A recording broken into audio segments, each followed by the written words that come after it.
1. Main points in the video. Polaris as the lighthouse of humanity. It lies very close to the direction of Earth's rotation axis. From the ground, it appears almost fixed. Humans have used it to find north since ancient times. It's tied to seafaring, desert crossings, agricultural calendars, ancient astronomy, and the symbol of the center of heaven and earth. Polaris is not a single star, but a triple system. Polaris AA, a yellow supergiant, about 5 times the mass of the Sun. Polaris AB, a very close companion star, orbiting AA in about 30 years. Polaris B, a distant companion, orbiting the whole system on a timescale of tens of thousands of years. To the naked eye, we only see a single point of light, but in reality, it's a whole family of stars. Polaris AA is a Cepheid variable star. Its brightness changes over a period of a few days, used as a standard candle to measure cosmic distances. Because Polaris is the nearest Cepheid to us, if we misunderstand it, our entire cosmic distance ruler gets skewed. The weird things about Polaris AA. Its brightness amplitude has decreased and then increased again over the past few decades. Its pulsation period gradually increased and then suddenly decreased. Its distance is hard to pin down. Different measurements disagree by several tens of light years. The age paradox. Polaris AA appears young, about tens of million years. Polaris B appears old, around GYR. If they were born from the same gas cloud, why are their ages so drastically different? Hypotheses mentioned in the video. Current stellar evolution models may be missing factors like rotation speed, magnetic fields, and mass loss. Polaris AA might be a blue straggler. It may have merged with another star and thus looks rejuvenated. A strong magnetic field plus mass loss could alter its pulsation period and amplitude. Some recent observations, the video mentions the Chara Array 2024, suggest star spots or dark regions on its surface. Polaris is not forever the North Star. Because of precession, Earth's axis wobbles like a spinning top. The North Star changes over a 26,000-year cycle. In the past, Vega was a North Star, and in about 12,000 years, Vega will take the throne again. Therefore, Polaris is only a temporary North Star. 2. What is solid science and what is still fuzzy? Fairly solid. Polaris is a multiple star system, AA, AD, and B. Polaris AA really is a Cepheid variable star and is extremely important for the cosmic distance scale. Its brightness amplitude and period have changed over time, which genuinely puzzles astronomers. The distance and ages of the stars in the Polaris system still have large uncertainties and are under active debate. Precession means the North Star is only a temporary role, not a permanent one. Still open or a bit dramatized.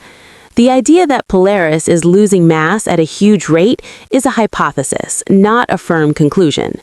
The age paradox could be due to measurement errors or genuine rejuvenation as a blue straggler type star, still an active research topic.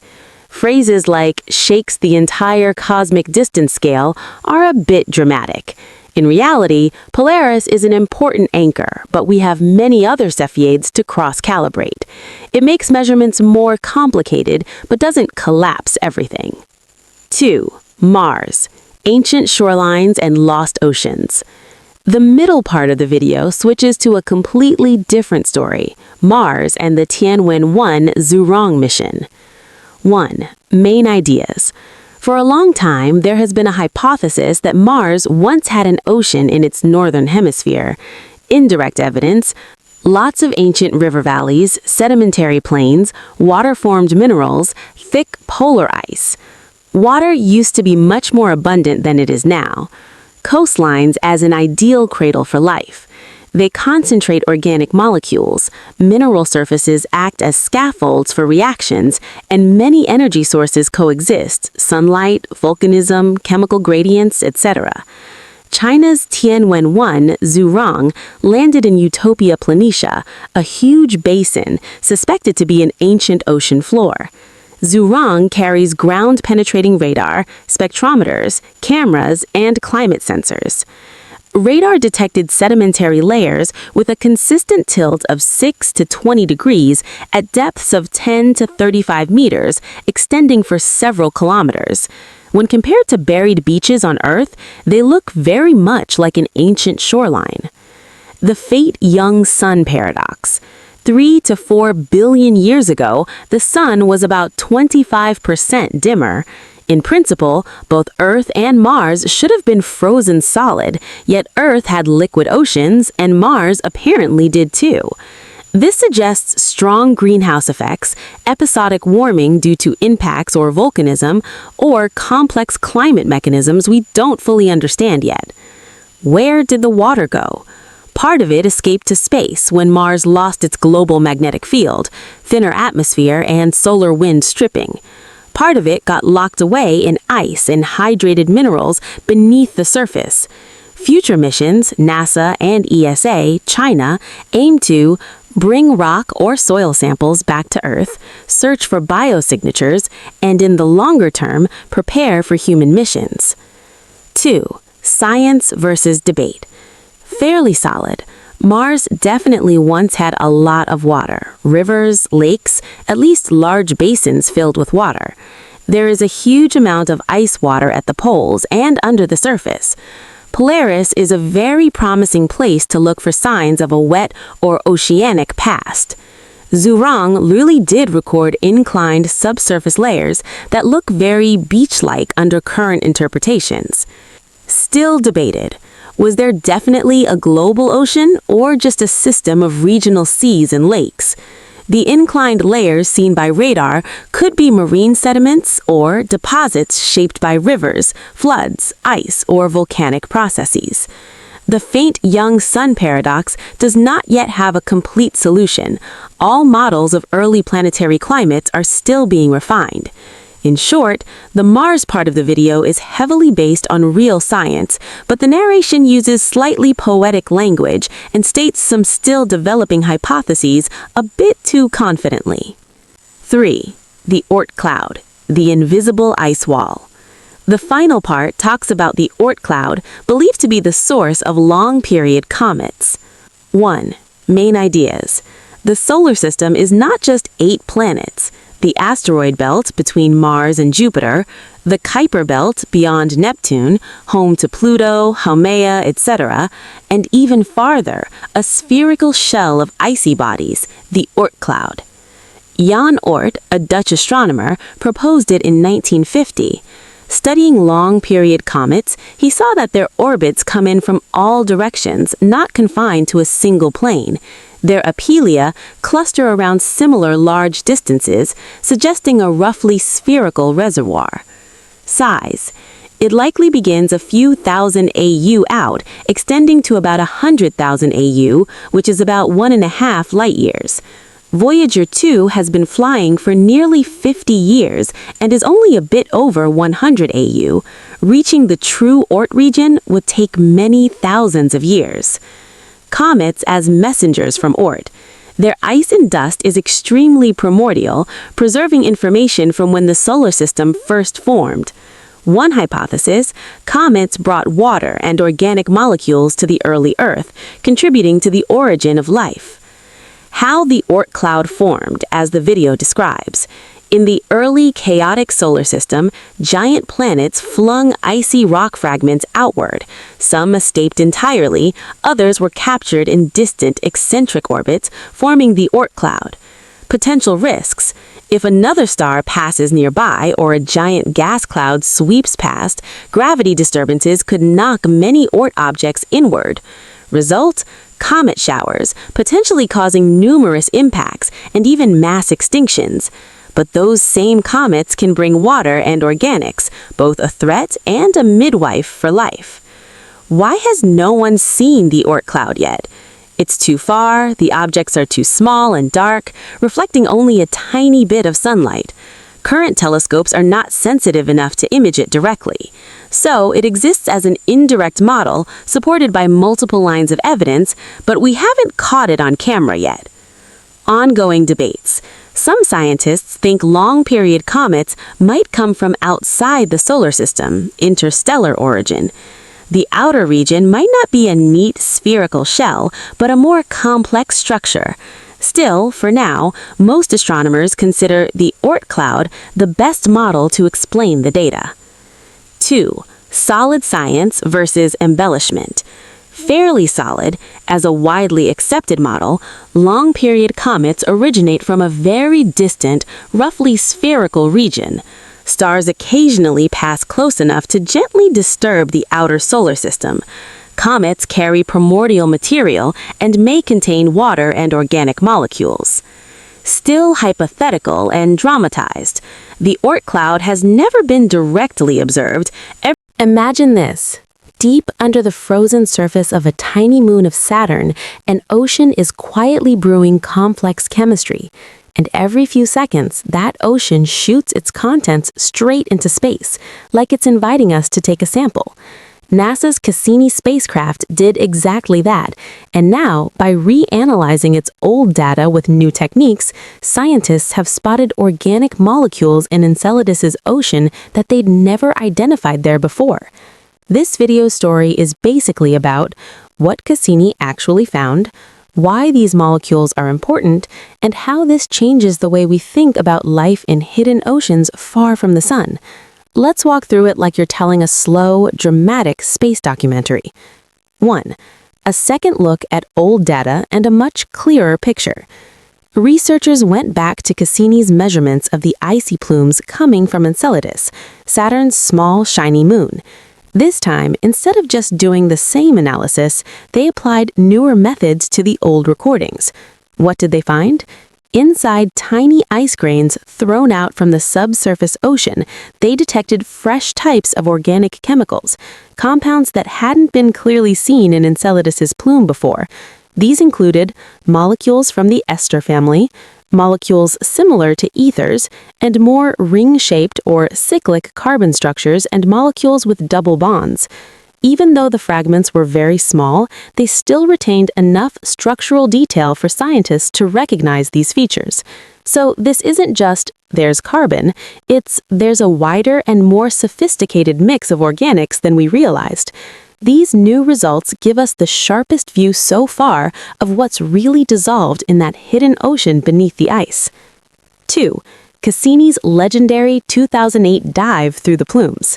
The key data come from one especially close flyby in 2008. Cassini skimmed over Enceladus's south pole, only about 20 kilometers, 13 miles, above the surface. This region is fractured by long cracks nicknamed tiger stripes, places where the ice shell is thin enough and warm enough that water and ice particles are continuously vented into space. As the spacecraft flew straight through these jets, its dust instrument smashed into ice grains at roughly 18 kilometers per second. The violent impact instantly turned those grains into gas. The onboard analyzer then measured the vapor to see which atoms and molecules were inside. Older studies mostly concentrated on particles that drifted outward into Saturn's E-ring, where they can spend a long time getting blasted by radiation and charged particles. That long exposure can alter their chemistry, making it hard to know what they originally looked like when they left the ocean. This new work focused instead on particles that Cassini caught right in the plume just minutes after they were ejected. That means less time for space radiation to modify them, a more faithful snapshot of the ocean's original chemistry. By reprocessing that specific dataset with improved analysis techniques, scientists expanded the list of known organics in Enceladus's plumes and revealed that the chemistry is richer and more varied than we thought. So why are esters, ether-like molecules, and ringed structures such a big deal? On Earth, compounds like these can form in environments where liquid water interacts with rock, often at different temperatures. For example, in places where hot water circulates through the ocean floor. Cassini had already hinted at such hydrothermal activity on Enceladus, thanks to tiny silica-rich particles it detected earlier, signs that hot water likely flows through rocky material at the seafloor. Now, the newly recognized organics fit very nicely into that picture. They suggest that the ocean isn't just salty water with a bit of simple carbon. It likely contains zones of diverse chemistry, shaped by things like temperature gradients, rock-water reactions, and interactions between the ocean and the ice crust. This matters because places where heat, liquid water, and minerals come together for long periods tend to produce complex organic chemistry, with or without life. The presence of ring-shaped molecules and multiple bonds indicates that the chemistry has moved beyond the simplest compounds. It hints at more advanced carbon chemistry, possibly involving multi-step reaction chains. Crucially, because these particles were sampled so quickly after being launched from the ocean, there's much less doubt about where the organics came from.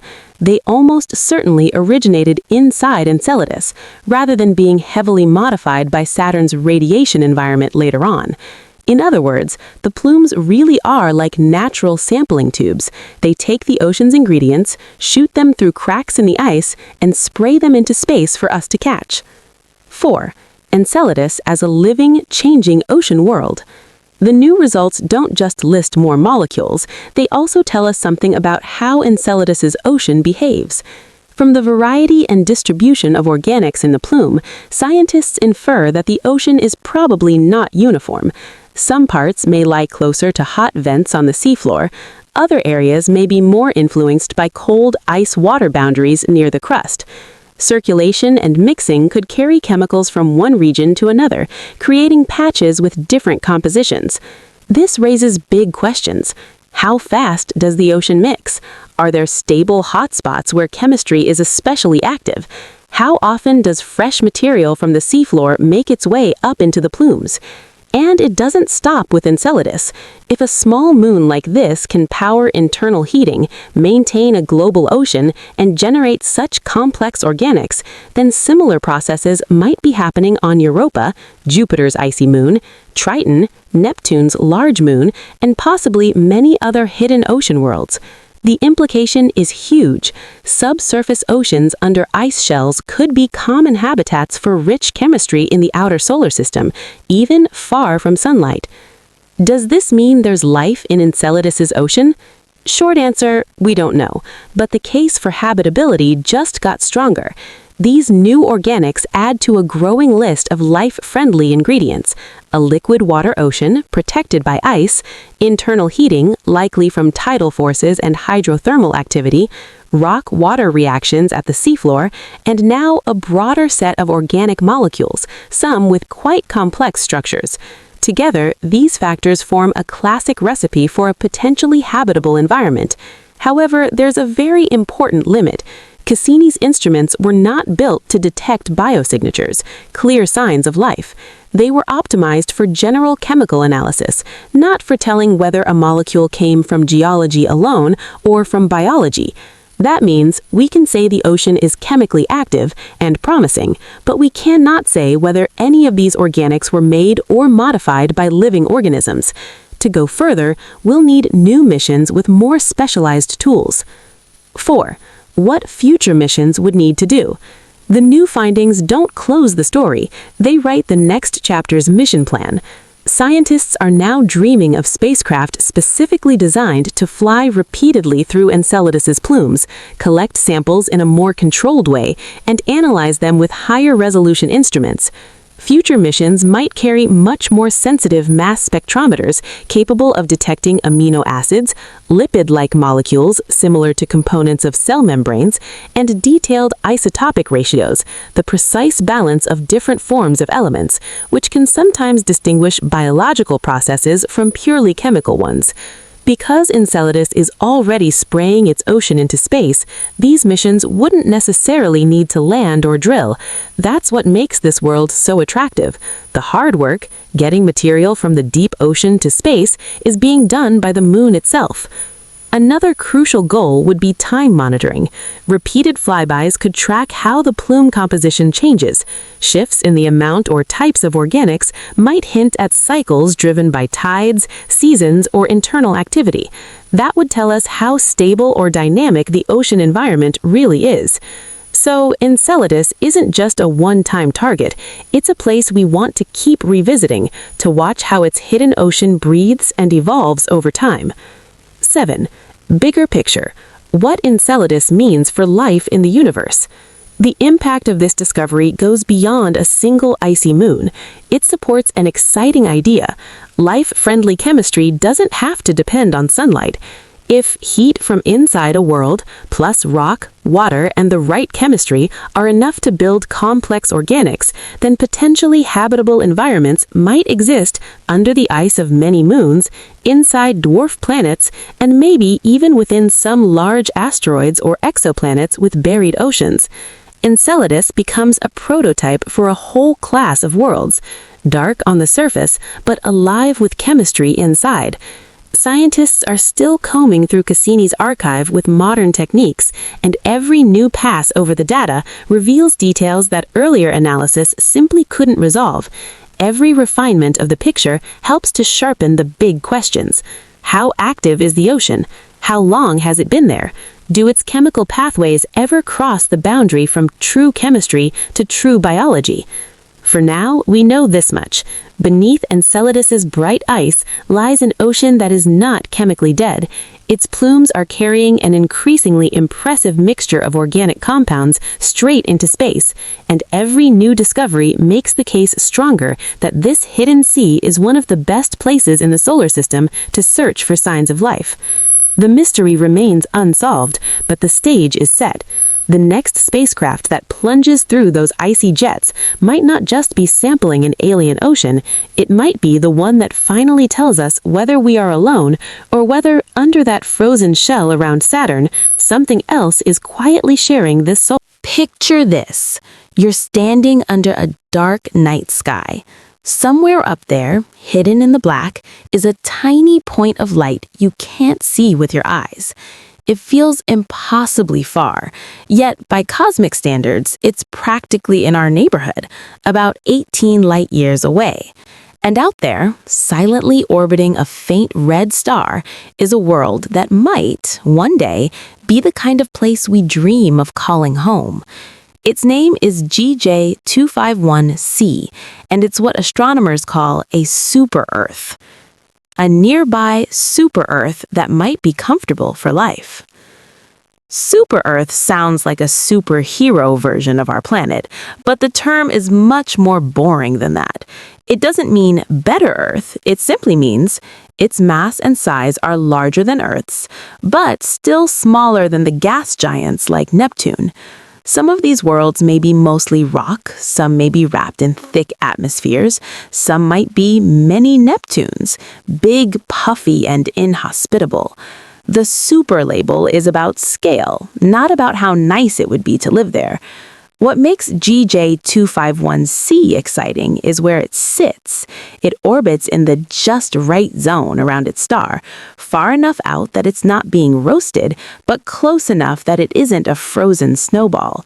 In that range, the temperature of the surface could allow liquid water, and whenever you have the potential for liquid water, you automatically open the door, at least in theory, to some form of life, even if it's just tough little microbes clinging to survival.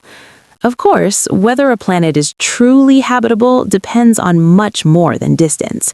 Scientists have to think about the type of star it orbits, whether the world is rocky or gaseous, what the atmosphere is like, how hot or cold its surface could be. From what we've seen so far, GJ251c looks like one of the more promising candidates. Not a guaranteed second Earth, but definitely a planet worth paying attention to. Meet the star, a small, cool red dwarf. The host star, GJ251, isn't a sun twin. It's a red dwarf, smaller and cooler than the sun, only about 1/3 the sun's mass. Because these stars don't shine as intensely, their comfortable zone for liquid water lies much closer in. That's actually good news for astronomers. Planets have shorter orbits, so their influence on the star is easier to track. The star doesn't drown everything in glare quite as badly as a big, bright, sun-like star would. GJ251 has been watched very carefully for over 20 years. From that long monitoring, scientists already knew it hosted a planet, GJ251b, another super-Earth circling the star every 14 days. But that one is too close to the star and almost certainly too hot to be friendly to life. Then researchers dug deeper into the data. Hidden in the star's tiny movements, they spotted hints of another world, GJ251c. How we see an invisible planet. We haven't actually seen GJ251c with a telescope. Instead, we noticed what it does to its star. As a planet orbits, its gravity gently tugs on the star, making the star wobble ever so slightly. By measuring that wobble, how the star's light shifts, we can infer that something is orbiting it, how long that orbit takes, and a minimum mass for the planet. In this case, astronomers saw a repeated signal with a period of about 53.6 days, that's the orbit of GJ251c. From the strength of the wobble, they estimate the planet's mass is around 3.8 times that of Earth's. But here's the catch. Unlike some exoplanets, GJ251c doesn't pass directly in front of its star from our viewpoint. It doesn't transit. That means we don't know its radius yet. We're not sure if it's a dense rocky world or a mini Neptune with a thick atmosphere. All we have is its gravitational fingerprint, not a silhouette. Even with that limited info, astronomers are excited. Why? Because it's relatively close, just 18 light-years. It's bright enough and nearby enough that future telescopes might actually photograph it directly or analyze its atmosphere. Right now, the discovery is solid but still being treated with care. The signal looks convincing, but scientists want more precise instruments to confirm its properties and to learn what kind of world it really is. Think of it like hearing strange sounds in the room next door. You know something's there. The next step is to slowly open the door and take a look. A promising but mysterious world. At this stage, GJ251c is almost like a character in shadow. We know its mass is a bit under 4 Earths. Its orbit places it in the star's temperate zone. It's part of a system already known to host at least one other planet.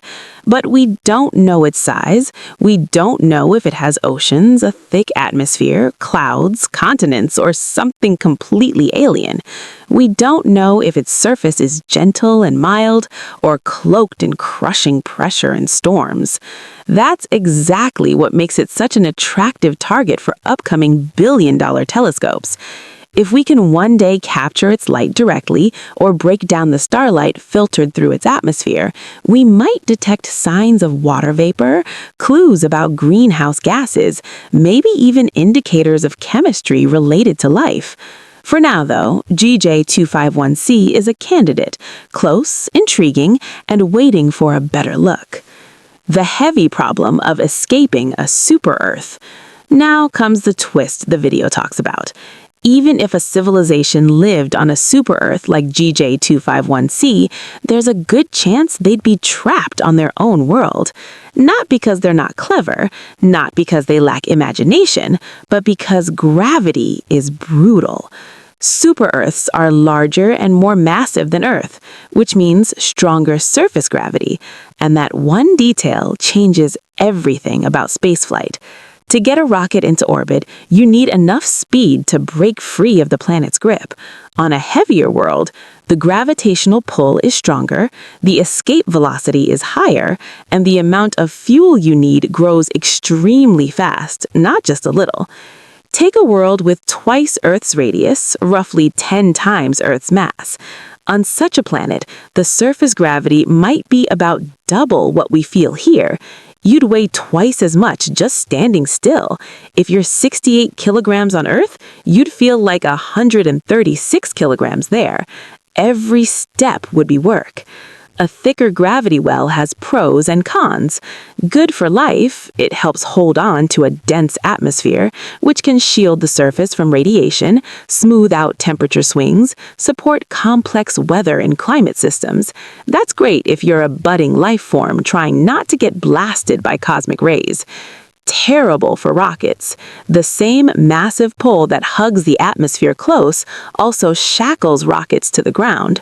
The more gravity you fight, the more fuel you need, and it gets worse very quickly. The rocket nightmare on a high-gravity world. The video gives a comparison using a real super-Earth, Kepler 20b. Radius, about 1.87 times Earth's. Mass, around 9.7 times Earth's. On a world like that, if you try to use chemical rockets like we do, launching just 1 ton of payload, roughly a small car, would require a rocket about 3 times larger than Saturn V, the biggest rocket humans have ever built. So, imagine an intelligent species on a planet like this, advanced enough to dream of the stars, only to realize that every launch is insanely expensive. Their rockets would have to be absolute monsters, guzzling propellant at ridiculous levels. Spaceflight might be possible in theory, but in practice, almost unreachable. Could they cheat by building launch pads on tall mountains? Not really. On massive planets, mountains can't grow very high. Gravity is so strong that tall peaks are crushed and slump down under their own weight. That's why the tallest known mountain in the solar system, Olympus Mons on Mars, is on a small, low-gravity world. So those poor super-Earth engineers don't even get help from giant mountains. If they want thin air for lunch, they may have to build colossal artificial towers just to get a head start. What if the world is covered in oceans? There's another twist. Many super-Earths might be dominated by deep global oceans. In that case, the most advanced life might not even be land-based. Their scientists and engineers could be intelligent ocean dwellers. Think genius dolphins or squid astronomers, living in vast water worlds with little or no solid land. How do you build a space program when your entire civilization lives underwater? Maybe they would try submarine-launched rockets that burst out of the ocean and ignite engines in the air, or floating launch platforms, or exotic propulsion systems we haven't even imagined yet. But even with clever engineering, physics doesn't bend. On a planet with about 10 times Earth's mass, chemical rockets still work in principle, but the cost becomes absurd. You'd need so much fuel that it would feel like you're burning a significant fraction of your world's resources for every serious mission. At some point, the only realistic options might be nuclear-powered rockets with far— As you're listening to this, Saturn is drifting in space about 800 million miles away from you. If you somehow left Earth today at bullet speed, you wouldn't arrive for more than half a century. Every robotic mission we've ever launched to that ringed giant has needed 3 to 7 years just to cross the gap. And remember, Saturn is still part of our own solar system. By cosmic standards, this is nearby. This is our cosmic neighborhood. So how long would it really take us to reach Saturn? And what would it take? 1. The moving target problem. Saturn isn't sitting at a fixed distance like a signpost at the side of a road.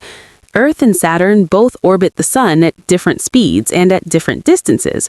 Sometimes we're on the same side of the Sun, sometimes we're on opposite sides. That changing geometry is the first big headache for mission planners.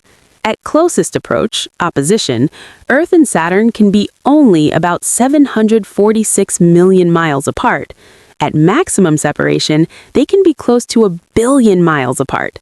That difference, about 250 million miles, is larger than the distance from Earth to the Sun. On average, Saturn sits at roughly 886 million miles from us, about 9.5 astronomical units, where 1 AU equals the Earth-Sun distance. We use AU because mile numbers with 9 digits just stop feeling real. Because of this orbital dance, the best launch windows to Saturn open roughly every 12 to 13 months when the geometry is favorable.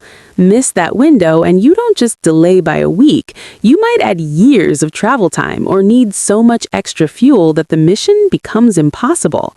The famous Cassini mission was timed around a very precise alignment so it could use gravity assists from Venus, Earth, and Jupiter. If that alignment had been missed, the whole route would have had to be redesigned. The planets do not care about our schedules. They move according to gravity, not budgets and deadlines. 2. What does 886 million miles feel like? Even light, moving at about 186,000 miles per second, needs over an hour to go from Earth to Saturn.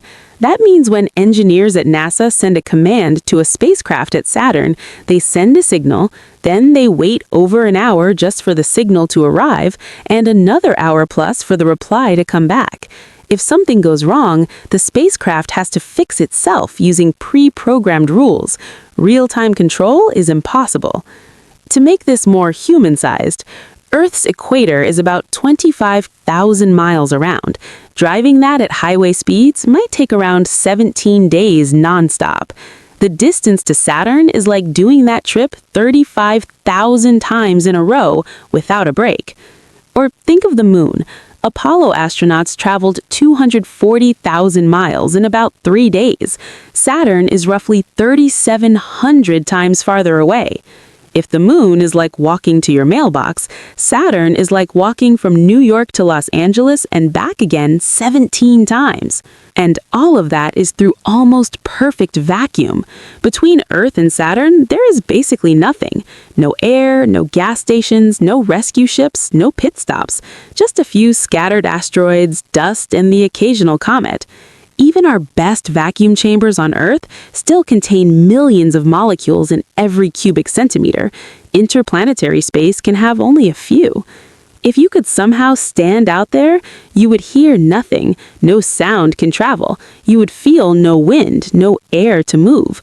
You'd be lit and frozen only by radiation, with one side heated by the sun, the other side chilling toward deep freeze. The loneliness between planets is not like being alone in a room. It's being the only thing around for millions of miles. 3. The speed problem and the cruel rocket math. Now we know the distance. The travel time depends on one thing, how fast you can go. But going faster in space isn't just step on the gas. It's ruled by unforgiving physics. That physics is captured by something called the rocket equation. Chemical rockets and their limits. All of our real missions to Saturn used chemical rockets. Burn fuel, throw hot gas out the back, then get pushed forward. The key limit, the exhaust speed of those gases. Even with our best hydrogen and oxygen engines, there's a maximum speed at which exhaust can leave the engine, set by chemistry itself. You can't get more energy out of the fuel than the chemical bonds hold. The rocket equation shows if you want a small change in velocity, you don't need too much fuel. But if you want to go twice as fast, you don't just double the fuel. You might need 4, 10 times or more, because the fuel itself has mass and you must accelerate that too. It's a vicious loop. More fuel, more mass, need even more fuel. That's why rockets are mostly giant fuel tanks with a tiny payload on top. Example. The Cassini spacecraft, the thing that actually went to Saturn, weighed about 12,500 pounds. The rocket that launched it weighed around 2 million pounds at liftoff. Roughly 150 kilograms of rocket for every 1 kilogram of spacecraft that ended up at Saturn. And that was with clever tricks. 4. Gravity assists, stealing speed from planets. To beat the rocket equation, engineers used the planets themselves. A gravity assist, or gravitational slingshot, is like stealing a bit of a planet's orbital motion. You fall into a planet's gravity well, swing behind it, and get flung out in a new direction with extra speed, like a stone whizzing around a moving carousel. The planet loses an unimaginably tiny fraction of its orbital energy, far too small to matter, while the spacecraft gains a huge speed boost, a free fuel. But there's a catch. These routes are not straight lines. They look insane at first glance, looping past Venus once or twice, swinging by Earth again, diving toward the Sun, then out to Jupiter, and only then finally heading for Saturn. It's like going from your kitchen to your bedroom by first walking down the street, circling your neighbor's house, and coming back from the opposite direction. It makes sense only when you understand the energy game. Cassini did exactly this. Launch, 1997. Venus flyby number 1, 1998. Venus flyby number 2, 1999. Earth flyby, 1999. Jupiter flyby, 2000. Arrival at Saturn, July 1st, 2004. Total travel time, about 6 years, 9 months. At Saturn, Cassini had to do a long engine burn, about 96 minutes, to slow down enough to be captured into orbit instead of just flying past forever. By the time the signal confirming that burn reached Earth, it had been over for more than an hour. If the engine had failed, there was nothing anyone could do. Number 5. What have we actually done so far? We have already sent 4 missions to Saturn. Pioneer 11, launched 1973, used Jupiter for a gravity assist, reached Saturn in 1979, travel time about 6.5 years, just a flyby, a few hours of close-up data, then gone. Voyager 1, launched 1977, took advantage of a rare planetary alignment, reached Saturn in 3 years, 2 months, fastest so far, did a close pass of Titan, then was flung out of the solar system's plane toward interstellar space. Voyager 2, launched 1977, arrived at Saturn in 4 years, then continued on to Uranus and Neptune using more gravity assists. Cassini-Huygens, launched 1997, reached Saturn in almost 7 years, stayed in orbit for 13 years, dropped the Huygens probe onto Titan, and ended in 2017 by diving into Saturn's atmosphere to avoid contaminating potentially habitable moons. In other words, with current technology, realistic one-way travel times to Saturn are 3 to 7 years, depending on route and mission goals. 1. A galaxy running away at terrifying speed. The universe is never still. The moon circles Earth. Earth orbits the sun. The sun travels around the center of the Milky Way. Our galaxy itself is moving inside a local group of galaxies, and that whole group is drifting through space relative to even more distant galaxies. And far beyond our own system, there's a small, dim constellation in the southern sky called Sculptor. Hidden in that patch of sky is a distant spiral galaxy, about 60 million light-years from us, known as NGC 7513. NGC 7513 is not a giant. Its diameter is around 65,000 light-years, roughly half the size of the Milky Way. From Earth, it is so faint that you would need a telescope with at least a 10-inch aperture to pick it out. Its apparent brightness is about magnitude 12.7, far beyond what the naked eye can see. In July 2020, the Hubble Space Telescope captured a sharp, detailed image of this remote galaxy. But what truly stunned astronomers was not the picture itself, malaktopdo kuno. By analyzing the redshift, how the galaxy's light is stretched toward the red end of the spectrum, scientists calculated that NGC 7513 is racing away from us at about 1,564 kilometers per second, dung 5.6 million kilometers per hour. That makes it one of the fastest retreating galaxies ever measured in that distance range. Is something wrong with that galaxy? Is it being pushed by some mysterious force? What we're really seeing is the effect of cosmic expansion. In our expanding universe, space itself is stretching. Galaxies are not flying through a static background like bullets. Instead, the fabric of space between them is growing. The farther away a galaxy is, the faster it appears to recede from us.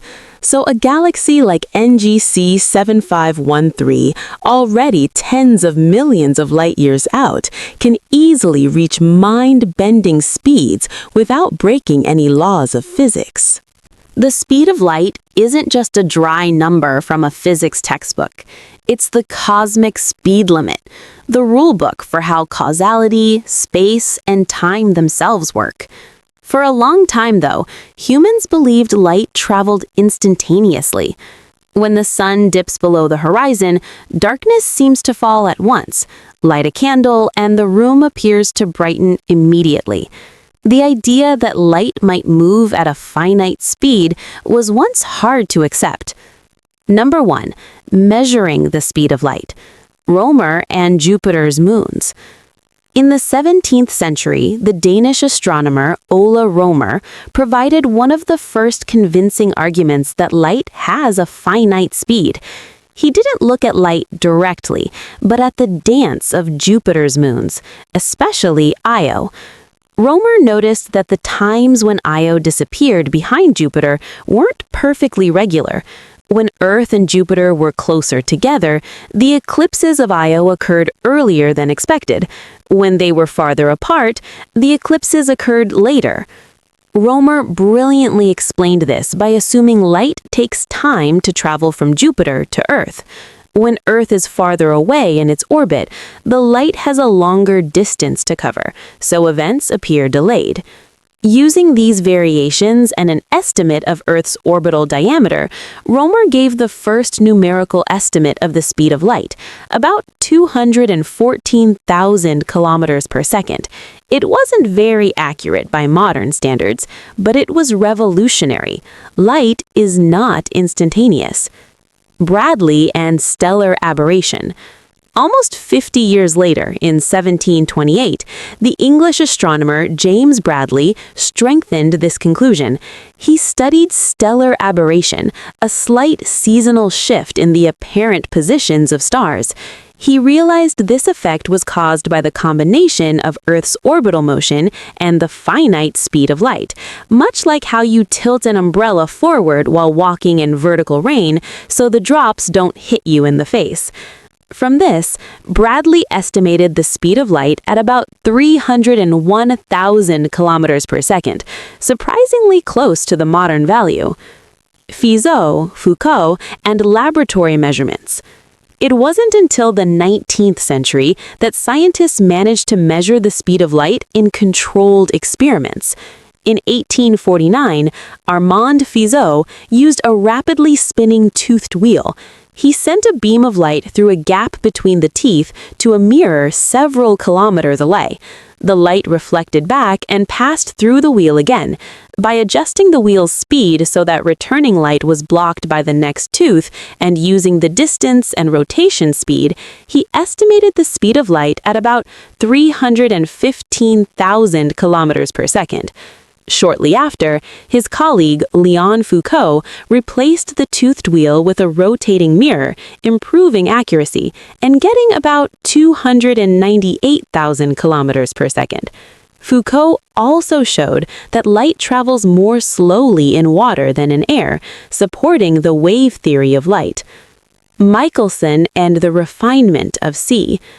By the late 19th and early 20th centuries, Albert A. Michelson refined these measurements even further, using long baselines and rotating mirrors, sometimes mounted on mountains. His meticulous experiments brought the measured speed of light closer and closer to the modern value.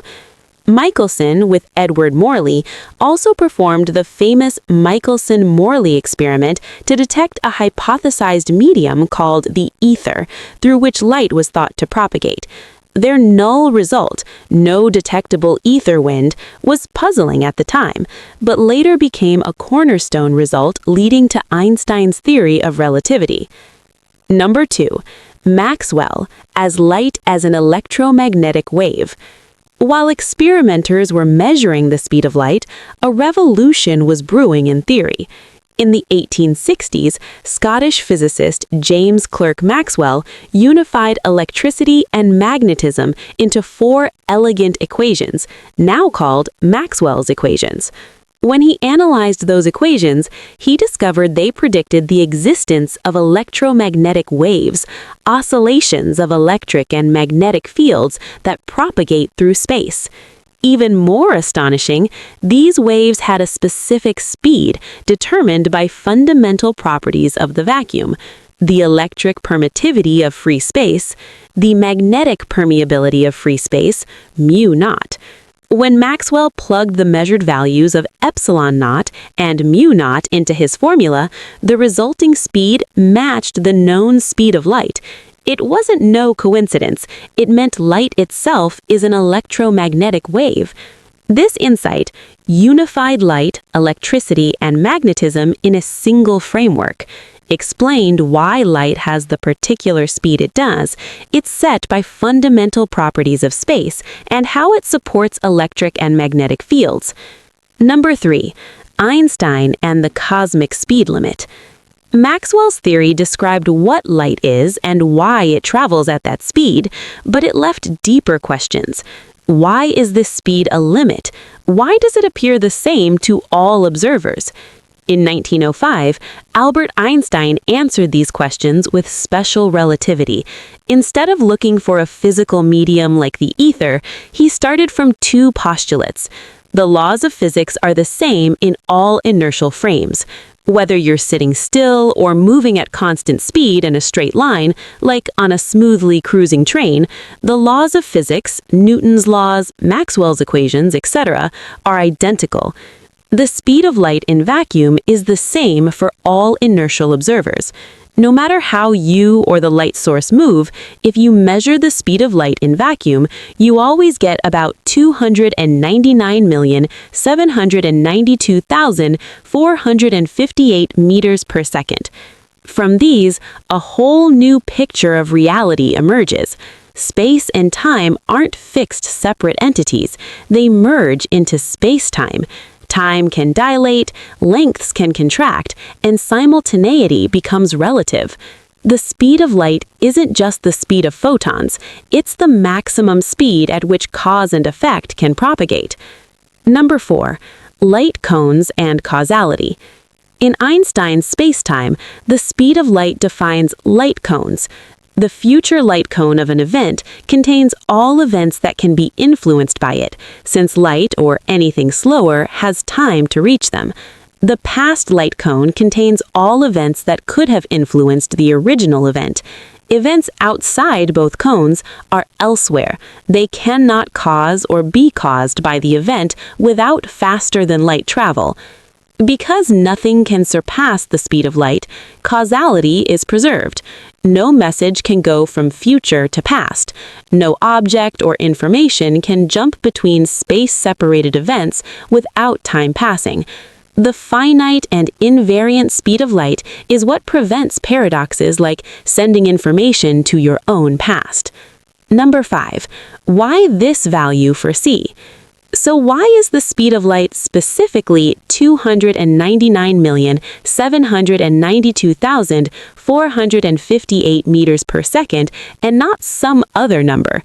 At our current level of understanding, physics treats this as a fundamental constant, a basic setting of the universe. Like Planck's constant or the electron's charge, it's something we measure and use, but we don't yet derive it from deeper principles. It's part of the fabric on which all other laws are written. Number 6. Can we travel at the speed of light? Short answer, no, if we have mass. Einstein's famous equation, E equals mc squared, relates mass and energy. As an object with mass accelerates towards the speed of light, its relativistic energy increases dramatically. You can think of its relativistic mass effectively growing without bound as it approaches c. To reach exactly the speed of light, a massive object would require infinite energy, which is physically impossible. This is why no object with mass can reach or exceed the speed of light. However, we can accelerate particles to speeds extremely close to c. In giant particle accelerators like the Large Hadron Collider, subatomic particles reach about 99.999% of the speed of light. Even then, they never quite reach C. Number 7. What if you moved near light speed? Suppose you could somehow travel at, say, 90% of the speed of light. What would you experience? Time dilation. Time for you would pass more slowly compared with people at rest. For example, if you feel that 10 minutes have passed on your ship, people on Earth might measure 20 minutes or more. Your personal time slows down relative to theirs. Length contraction. In your frame, distances along your direction of motion shrink. A journey that would be many light years long in Earth's frame could appear much shorter to you. Visual distortions. Space ahead would appear compressed into a bright tunnel. Light from stars in front of you would shift to blue, shorter wavelengths due to the Doppler effect. Light from behind would shift to red, longer wavelengths. At even higher speeds, much of the visible light would shift out of the visible spectrum, and the universe could appear increasingly dark. It would be an extraordinary experience. What OSIRIS-REx did. Mission type. NASA's first asteroid sample return mission. Japan's Hayabusa missions did it earlier, but this was NASA's first. Target. Asteroid Bennu, a 500-meter, very dark, carbon-rich rubble pile asteroid. Timeline. Rough. Launched 2016. Arrived at Bennu December 2018. Touched surface and sampled October 2020. Left Bennu 2021.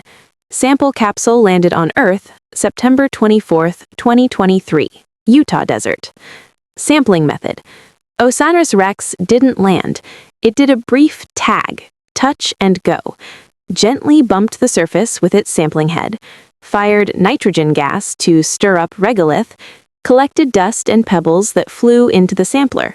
NASA hoped for 60 grams. It actually grabbed over 121 grams, likely between 400 grams and greater than 1 kilogram were initially in the head, but 121 plus grams ended up preserved and cataloged. 2. Surprises at Bennu itself. Surface texture. Instead of smooth, fine dust, Bennu turned out to be covered in big boulders, a true rubble pile. Crazy soft surface. When OSIRIS-REx touched down, its arm sank about half a meter into the surface, like falling into dry foam. Active asteroid. They saw ejection events, tiny particles being flung off the surface and sometimes briefly orbiting Bennu before falling back. Spin up. Bennu's rotation is slowly speeding up due to the Yorp effect, sunlight pushing on its irregular shape. 3. Bringing the sample home. Return capsule. Entered Earth's atmosphere at about 43,000 kilometers per hour, withstood about 32 Gs and 2,700 degrees C on its heat shield, used an ablative shield, Pika, to keep the sample below 75 degrees C. Landing. Parachutes slowed it to a gentle 18 kilometers per hour into the Utah desert. Opening the canister was hard. There was bonus material, 70 grams, outside the main inner canister. 2 fasteners were jammed with Bennu dust.